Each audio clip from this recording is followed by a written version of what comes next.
السلام علیکم ویورز۔ ایک عورت کو اللہ ہر بار اولاد نرینہ سے نوازتا، مگر چند ماہ بعد وہ بچہ فوت ہو جاتا، لیکن وہ عورت ہر بار صبر کرتی اور اللہ کی حکمت سے راضی رہتی تھی، مگر اس کے صبر کا امتحان طویل ہوتا گیا اور اسی طرح ایک کے بعد ایک اس عورت کے 20 بچے فوت ہوئے۔ آخری بچے کے فوت ہونے پر اس کے صبر کا بندھن ٹوٹ گیا۔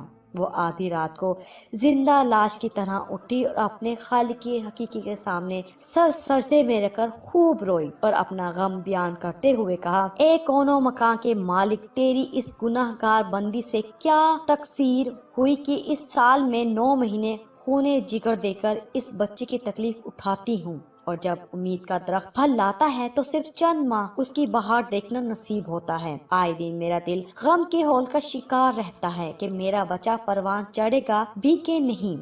اے دکھی دلوں کے بھید جاننے والے، مجھے بے نوا پر اپنا لطف و کرم فرما دے۔ روتے روتے اسے اونگ آ گئی۔ خواب میں ایک شگفتہ پربہار باغ دیکھا جس میں وہ سیر کر رہی تھی کہ سونے چاندی کی اینٹوں سے بنا ایک محل نظر آیا جس کے اوپر اس عورت کا نام لکھا ہوا تھا۔ باغات دیکھ کر وہ عورت خوشی سے بے خود ہو گئی۔ محل کے اندر جا کر دیکھا تو اس میں ہر طرح کی نعمت موجود تھی اور اس کے تمام بچے بھی اس محل میں موجود تھے جو اسے وہاں دیکھ کر خوشی سے جھوم اٹھے تھے۔ پھر اس عورت نے ایک غیبی آواز سنی کہ تو نے اپنے بچوں کے مرنے پر جو صبر کیا تھا یہ سب اس کا اجر ہے۔ خوشی کی اس لہر سے اس کی آنکھ کھل گئی۔ جب وہ خواب سے بیدار ہوئی تو اس کا سارا ملال جاتا رہا اور اس نے بھیگی ہوئی آنکھوں سے عرض کیا، یا الہی، اب اگر تو اس سے بھی زیادہ میرا خون بہا دے تو میں راضی ہوں۔ اب اگر تو سینکڑوں سال بھی مجھے اسی طرح رکھے تو مجھے کوئی غم نہیں۔